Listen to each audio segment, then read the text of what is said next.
Budget प्रस्तुत नहीं होता है कि उसका विरोध शुरू हो जाता है। तो ये तो परंपरा का निर्वहन जैसा है। ये लोकतंत्र है, सब कुछ परफेक्ट नहीं होगा, कुछ उसमें अच्छा करना है, वो आप हम लोग को इंगित करेंगे, हम अगले बजट में या उससे और पहले उसको और अच्छा करेंगे। हम लोग को तो आगे बढ़ना है कि जाति सूचक नाम प्रयोग ही ना हो। औद्योगिक क्षेत्रों में से एक हरदोई बन के तैयार हुआ है। नमस्कार, आप देख रहे हैं कंटाप टीवी और मैं हूं आपके साथ आरती। हर पल की बड़ी और सटीक खबर दिखाने का हमारा है वादा। तो चलिए बढ़ते हैं इस वक्त की बड़ी खबर की ओर। देखते हैं ये पूरी रिपोर्ट। हरदोई मायावती के बयानों से लेकर बजट तक हरदोई में मंत्री असीम अरुण ने विपक्ष पर साधा निशाना। कहा, जाति सूचक नाम समाज को पीछे ले जाते हैं, बजट बिना पढ़े विरोध लोकतंत्र के लिए ठीक नहीं। हरदोई जिला भाजपा कार्यालय में बजट को लेकर आयोजित प्रेस वार्ता में उत्तर प्रदेश सरकार के समाज कल्याण मंत्री असीम अरुण ने मायावती के हालिया बयानों, ओटीटी कंटेंट, यूजीसी रेगुलेशंस और बजट पर विपक्ष के रुख को लेकर खुलकर अपनी बात रखी। मायावती द्वारा ब्राह्मण समाज के सम्मान और भाजपा की नीतियों पर उठाए गए सवालों पर मंत्री ने सीधा जवाब देने से बचते हुए कहा कि इस पर बहन जी ही बेहतर प्रतिक्रिया दे सकती हैं। हाल ही में एक वेब सीरीज में जाति सूचक नाम के प्रयोग पर असीम अरुण ने कड़ी आपत्ति जताई। उन्होंने कहा कि किसी भी जाति के नाम का उपयोग मजाक, मनोरंजन या पहचान के रूप में करना समाज को पीछे ले जाना है।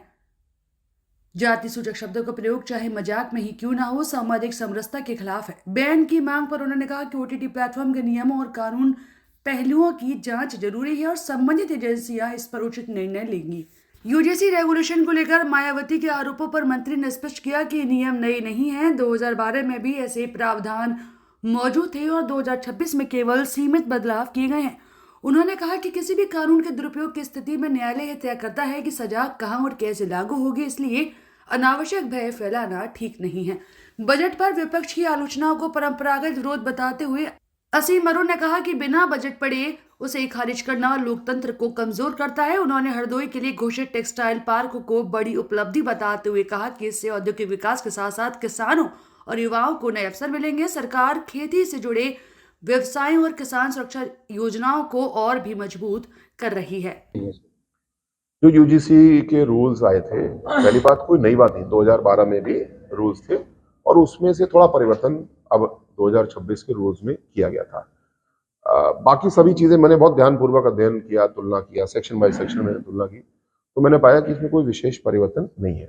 हाँ, केवल एक बात है कि अगर कोई दुरुपयोग करता है तो क्या उसका कोई दंड होना चाहिए या नहीं होना चाहिए। सामान्यतः आप किसी भी कानून में देखें, जैसे महिला संबंधी कानून है, दहेज एक्ट है या बलात्कार के कानून को सख्त किया गया, तो कई बार उसका दुरुपयोग भी होता हुआ देखा गया। लेकिन उस एक्ट में दुरुपयोग के लिए क्या दंड होगा ये परिभाषित नहीं किया गया। क्यों? क्योंकि आईपीसी में या बीएनएस में एक सेक्शन है, पहले 182 था, कोई और सेक्शन होगा जिसके तहत ये दंड का प्रावधान है कि कोई अगर गलत सूचना देता है तो।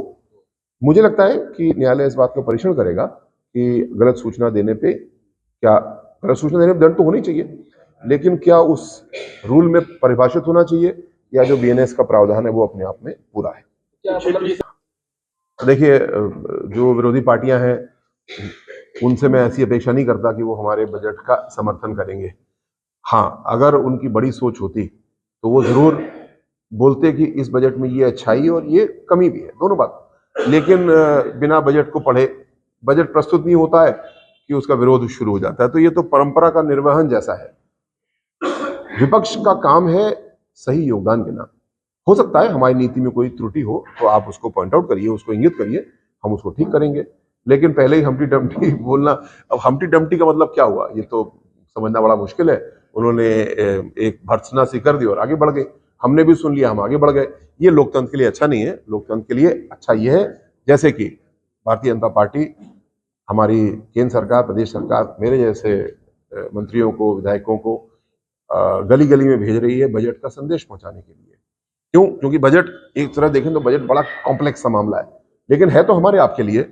उसको आसान शब्दों में हम लोग को प्रस्तुत करना है, आपके माध्यम से घर घर तक पहुंचाना है। और पुनः अगर ये लोकतंत्र है, सब कुछ परफेक्ट नहीं होगा, कुछ उसमें अच्छा करना है, वो आप हम लोग को इंगित करेंगे, हम अगले बजट में या उससे और पहले उसको और अच्छा करेंगे। बहन जी क्या करिए तो खैर वो प्रतिक्रिया बेहतर दे पाएंगी। लेकिन जिस बात की थी, कोई फिल्म आई है जिसमें कुछ जाति सूचक, फिल्म नहीं शायद टीवी सीरीज है जिस पे जाति सूचक नाम प्रयोग किया गया, मैं समझता हूँ ये गलत है।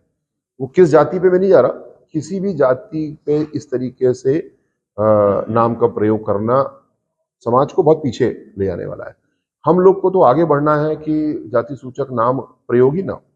बोलचाल में भी जाति सूचक नाम प्रयोग नहीं होने चाहिए, मजाक में भी जाति संबंधी मजाक या जाति संबंधी स्टीरियोटाइपिंग नहीं होना चाहिए।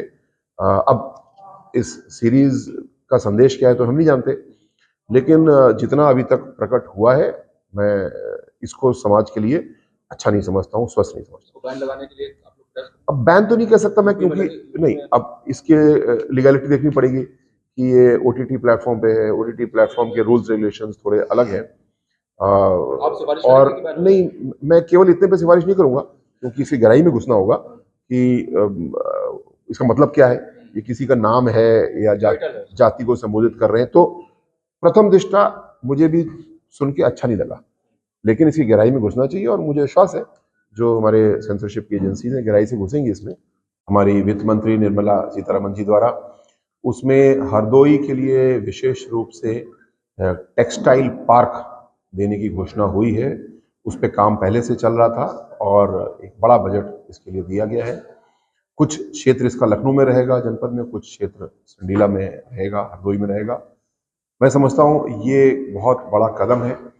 हरदोई हमारा जनपद जो प्रायः कृषि प्रधान जनपद समझा जाता था, आज निर्माण में मैन्युफैक्चरिंग के क्षेत्र में बहुत तेजी से आगे बढ़ा है और उत्तर प्रदेश के सबसे सफल औद्योगिक क्षेत्रों में से एक हरदोई बन के तैयार हुआ है।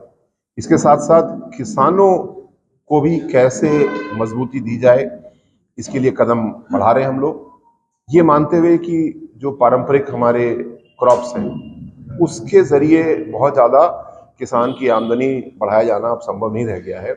लेकिन उसका तरीका ये है, जो खेती से जुड़े हुए व्यवसाय हैं, पशुपालन है, मछली पालन है, ऐसे व्यवसाय को आगे हम लोग को बढ़ाना है और उसके लिए काफ़ी सारी व्यवस्थाएं की गई हैं, जिसमें कि हाई डेंसिटी कल्टीवेशन के लिए बजट दिया गया है, ऑर्गेनिक या नेचुरल फार्मिंग के लिए बजट इसमें दिया गया है और इसको हम लोग तेजी से आगे बढ़ा रहे हैं।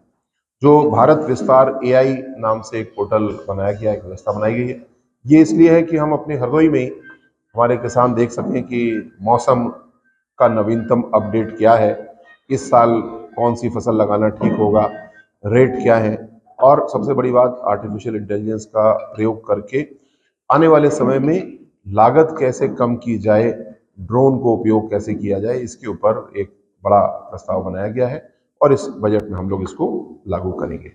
जो हमारे पारंपरिक योजनाएं थी, खेती में सब्सिडी देने की, पीएम किसान योजना की, फर्टिलाइजर सब्सिडी की, वो यथावत है और किसी भी प्रकार अपने किसान भाइयों बहनों को हम लोग कमजोर नहीं होने देंगे।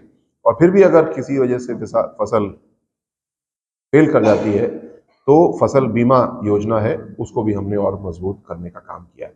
कुल मिलाकर के कृषि के क्षेत्र में तो तेजी से आगे बढ़ेंगे, मैन्युफैक्चरिंग के क्षेत्र में भी बहुत तेजी से आगे बढ़ेंगे और एक ऐसी अर्थव्यवस्था जिसमें कि प्राथमिक क्षेत्र यानी कृषि आदि भी मजबूत होगा और सेकेंडरी क्षेत्र जो मैन्युफैक्चरिंग है वो भी तेजी से मजबूत होगा।